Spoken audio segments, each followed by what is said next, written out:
Hello, everyone, and welcome to this special episode of Ask an Expert. And today we're joined by Gale. And Hello. Jen, you are someone that I've wanted to interview for a while, and we've met maybe, I don't know, 3 or 4 years ago. And that was in a school context, actually. We were sort of delivering something in a school down in the southwest. I've got a sentence here, though, Jen, that I'm really keen to use to introduce you. So it says, well, Jen, you are a really passionate believer in the power that we all have to change the world. And I think that's such a strong, positive sentiment to start with. Jen, you've done all kinds of things. One of them is you've written a book or a few books now around the concept of sustainable-ish. Mm. And I wondered, is that a good starting point, maybe? Yeah, yeah, yeah. I sometimes get asked to do like careers things for young people, and I'm a big fan of a squiggly career. I don't know if you are as well, Yeah. or a portfolio or whatever you want to call it. So very originally I was a vet, and then I unintentionally segued into a career in sustainability. We spent a year buying nothing new, and this was 2012, and I sort of dragged the family along with it and kept a blog about it, and that sort of morphed into this platform. Sounds very grand, but I can't think of another way to say it. Sustainable-ish, all about um, I guess helping people. That sentence you used about the power that we all have to change the world. We sometimes think like I'm too small. What can I possibly do? But actually, I think a lot of the time we've got more influence and more levers to pull than we think we have. So yes, and I'm just incredibly lucky that I was approached by an agent after doing a talk actually in Bristol, and who asked me if I'd be interested in writing a book, and I was like, yes, but I've got no idea. I mean, it's a real feels like a really closed shop publishing, doesn't it? If you don't, Mm. nobody else really would understand how it works. So she was brilliant and sort of walked me through putting together a proposal and things. So the first book was the Sustainable-ish Living Guide, and that came out. God, it feels so long ago now. January 2020, just before the pandemic. And then, so all these lovely book festivals and stuff we had planned were, cancelled. Um,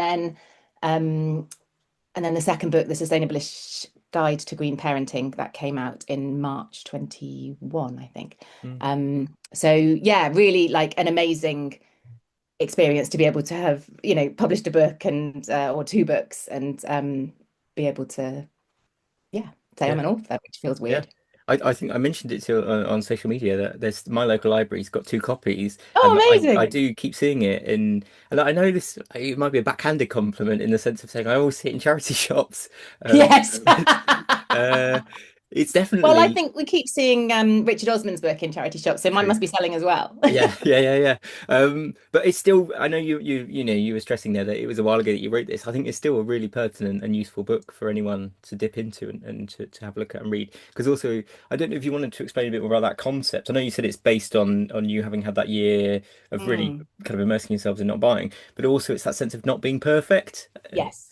Yeah, and we really wanted the book, my Bloomsbury were really keen that the book was like as mainstream as a kind of sustainability book can be, and was very Mm, very accessible, and for air quotes ordinary people who are just looking around and going, well, I kind of want to do something, but I don't know what I can do. And we have this big debate, don't we, in the climate space about individual change versus system change, and I think, but we all got to start somewhere. And if yeah. and if the ask is change the system, I'm like, oh, do you know what? I've got to go and pick the kids up in a minute, and I'm quite tired, and I've got a lot to do. But if the ask is, something small, and then a bit like we talk about marketing funnels and things, like if you can get a lot of people in at the top, you will get more people moving down. And Hmm. I am constantly um like astonished and delighted by the people that tell me that, I don't know, they joined in with an online event I did, or they did something, and now they've gone on and created like a little, so there was someone who's now set up like swap shops and toy swaps in her town where she Mm, lives, or people have gone on and created their own things or their own courses. And it's, I think I'm a big fan of the ripple, and yeah, like we do the thing, and we create this ripple, and often we don't see the impacts of that, but it's yeah. out there, and that is so important, especially at the moment when it feels like the narrative is everyone hates climate action. Actually, there's a big silent majority that absolutely don't, but are getting scareder and scareder and quieter. And so we need to be really showcasing like what we can do and the joy we find in it, and all of the co-benefits that come from it as well. Mm. I guess also before we go deeper into what we're going to talk about, we should also mention that you are one of the Let's Go Zero. Is it the Climate Action Advisor, or is that That's you? right. Yeah. Yeah. I wondered if you wanted to just mention kind of how that's been going, because is it about 3 years now or 2 years? No, no, not that long. Okay. About 18 months I've Oh, been okay. part of the team. So yeah, one of the climate action advisors at Let's Go Zero. Um, the Climate Action Advisor project, I think, started sort of 6 months. They sort of rolled it out regionally. So it started in the Midlands in sort of November. I can't even think what year we're in. The November before I started. And then I'm part of the Southwest team. So there was like Southwest, Southeast, Southwest, and London and East of England came on board, and then the North of England teams came on board over a year ago now. So yeah, with 32 of us around the country supporting schools developing climate action plans, which is great. Yeah, and definitely for any teacher watching this, it's definitely, make sure that you've connected with yourself or your colleague or whoever it might be, representing that to make sure that you take part in that. The bit that we were really keen to talk about then was you've recently been doing more and more climate literacy training for education audience. And I guess first of all, we should just talk about what climate literacy is and particularly the organization. Yeah, so I don't know if there is a difference between climate literacy and carbon literacy, but the carbon literacy Oh, yeah, course sorry. is Yeah. so the carbon literacy project. That's a sort of charity. They started in 2012, I think, started in Manchester. And Manchester's a real kind of hub of lots of carbon literacy action. And the idea is that the courses are 8 hours worth of training, which always makes everyone go, oh my God. But like you can chunk it up and, there's lots of ways to make it fun and interactive and things. But um, it walks everyone through the basics of the sort of climate science and the impacts that we're seeing and but ultimately, and I think really importantly, ends up with people having to create two pledges of what they're going to do in their role, whether, whatever sector they're in their role to reduce carbon and greenhouse gas emissions. And I think that action bit is so important because Mhm. I always say, and people have started recently looking at me a bit blankly, but I don't know if you remember when the Climate Change the Facts David Attenborough documentary came out. I think it was pre-pandemic, Mm. and it was 90 minutes. It was on BBC One. It was prime time. It was amazing, but it kind of went through all the science and then just cut to credits, and it was just like, oh my god, what do I do now? Yeah. So like on carbon literacy, we take people on this roller coaster journey of emotions, and it is quite uncomfortable sometimes. But the fact that at the end we're like, right, what is now in your direct control? What is in your power? What's in your influence? Where are the levers that you've got? And then there is I think, quite a behavioral psychology kind of nudge in getting people to actually like write that down. Hmm. So they have to submit that goes off and is assessed by the Carbon Literacy Project, and then people get a certificate at the end of it. And again, psychologically, I think there's a real power to the certificate in terms of the confidence it gives people to talk about it. Mm. So yeah, I'm a huge fan, as you can probably tell. Did you want to is there like a specific activity or a certain something that happens that you think this is a really important moment during that course? Um, I mean, there are so many, and I think the different bits land differently for different people. Hmm. Um, and bizarrely, like sometimes when I've delivered the training, um, the people who already know the most, it kind of almost hits hardest for them when you're talking about the impacts and things. Because I don't know about you, but I spend a lot of my time trying not to think about it and just focus, and you're being forced to kind of sit there and look at it. So that can be quite uncomfortable. Um, but like I do an activity where it's adapted from the Centre for Alternative Technology, and it's and a bit like if people have come across Rob Hopkins' work, that sort of Hmm. futuring and thinking about like what the future could look like if we get this right, and saying like, don't worry about the money, don't worry about the yes buts, and just allow yourself to dream. And I think that's quite powerful, Mm. and sort of feeds into the hopefully gets people thinking about that storytelling aspect and how we need to tell better stories. Um, and so it's quite a hopefully an uplifting exercise that we do on the course, but also the invitation is then there for people to take that back to their schools, to their settings, to use that as an engagement piece with their either with their colleagues or with the kids, and to because especially in primary, like the kids might come up with all sorts of like weird and wonderful ideas, but there might be a little nugget of something that you're Mm. like, actually, we can take that little bit of that and make that happen. And you Yeah. get that, if you're co-creating a vision for what you want your school to look like and your community to look like, it's a bit less coming and doing things to the children, you're kind of getting, hopefully getting that buy-in from them as well.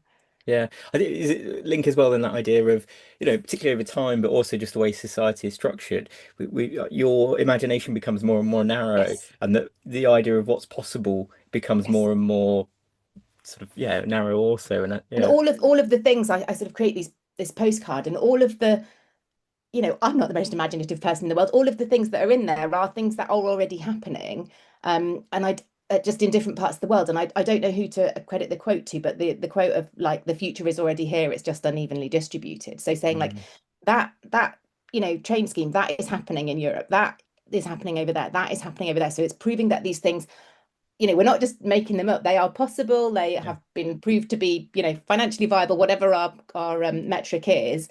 So if it's happening there, like, why can't we push for it here? Hmm. Yeah. Just in terms of the, I guess, mechanics of this, if a teacher was interested and wanted to take part, what's the best way for them to sign up and access these sorts of things?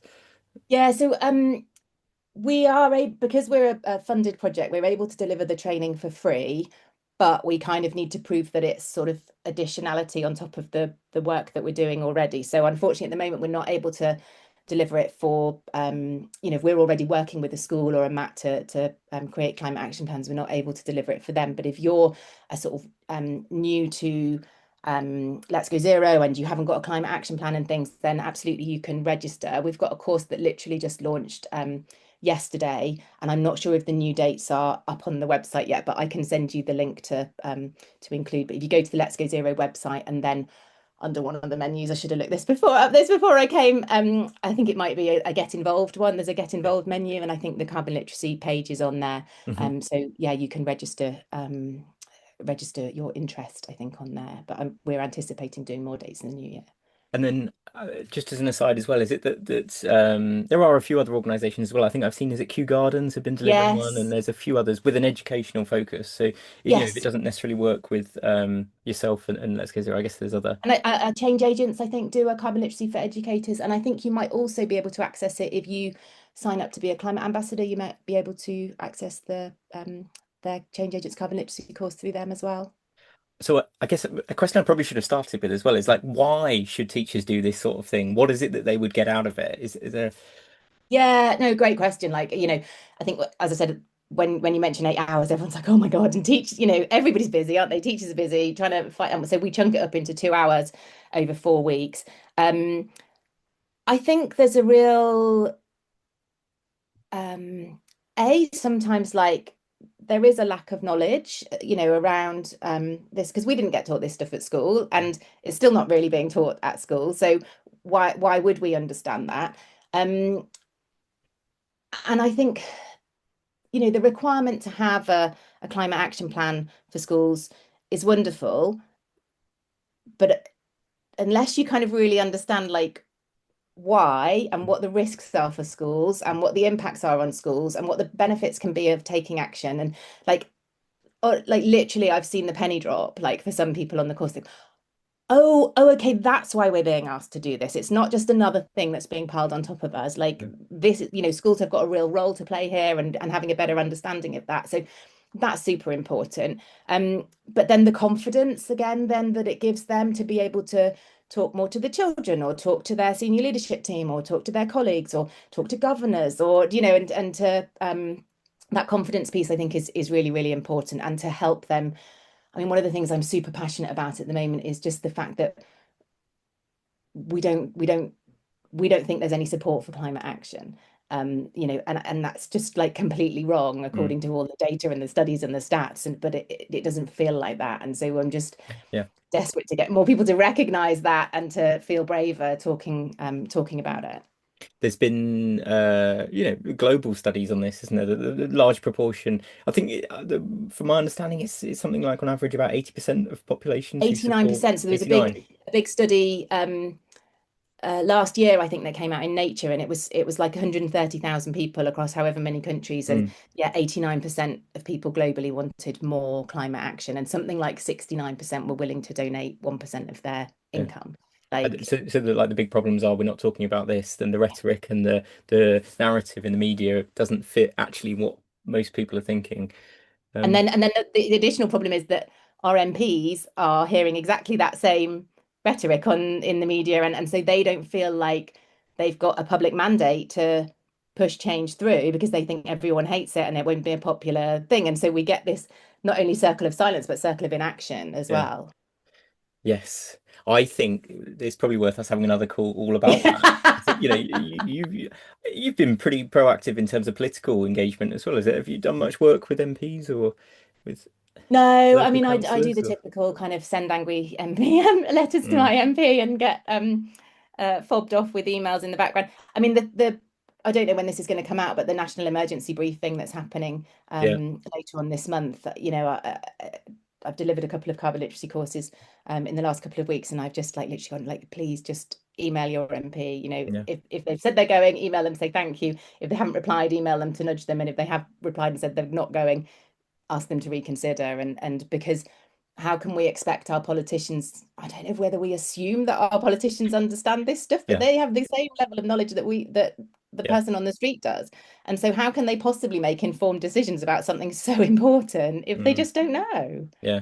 And I guess there are lots of organisations who are then encouraging young people through schools to Mm. then do that political engagement as well. And again, that is another dimension in terms of how effective it can be if it comes from Yeah, young people. Hope for the Future do loads of brilliant work. I've been on a couple of their sort of webinars about how to constructively engage with your MP and not just send them angry emails. But I think they do some specific stuff with schools as well, don't they? I think like this has been a wonderful conversation, and actually, I think there's so many other aspects that we could talk about. But I did just want to finish with thinking of your broad experience. Is there a piece of advice that you would give teachers on their sort of sustainability journey? Something that you think actually, this is where you should focus, or this is a good place to start, or this is a good thing to do. Um, I think just start where you are, start where the children are, which is often litter picking and recycling, let's be honest. But don't stop there, don't get stuck there. Like, we know that certainly from a carbon perspective, those aren't really moving the needle. Um, but can we move on from recycling to look more broadly at consumption and reuse and sharing and all of these things that can work really nicely. One of the schools I'm working with, they've got a reuse shed. Like it's just amazing, and they can really benefit the local community as well in the middle of a cost of living crisis and those sorts of things. So, but unless you start, you can't move on. But yeah, kind of don't get stuck. Be looking for other opportunities and other things, and I think having that understanding of your setting and really understanding where emissions are coming from, and that's where using something like the Eco Schools Count Your Carbon calculator can be really useful. Um, and from a behavior change perspective, having numbers and something to measure is really, really important. So you can be feeding back and showing the rest of the school that you're making progress. And so, anything you can measure, I think, is a really good one to go with as well. Cool. Well, thank you so much. I guess what we're saying to people is they should go check out your website, which is A Sustainable Life. There's your Sustainabilish book that, from what we're saying, you'd find it in your local charity shop. Um, there, Or in though, the is, secondhand section on World of Books. yeah. And I guess also just through the concept, people should be going to their library and accessing these things as Oh well, God, library's borrowing. amazing. Yeah, Yeah. let's not lose them. Um, But also, though, climate literacy, sorry, carbon literacy. I keep saying climate. I apologize about that. Carbon literacy, and then also to go on the Let's Go Zero website. Make sure you've signed up to engage with the climate action planning, climate action advisors, and this element of carbon literacy training might then be a really important part of that jigsaw. Yeah, because we in the carbon literacy course, we've designed it so that you do your climate action plan as part of that. So you not only get the training, you also get the climate action plan as well. So yeah, hopefully that's another incentive for people. Cool. Well, thank you so much. Oh, thank you. Lovely to chat.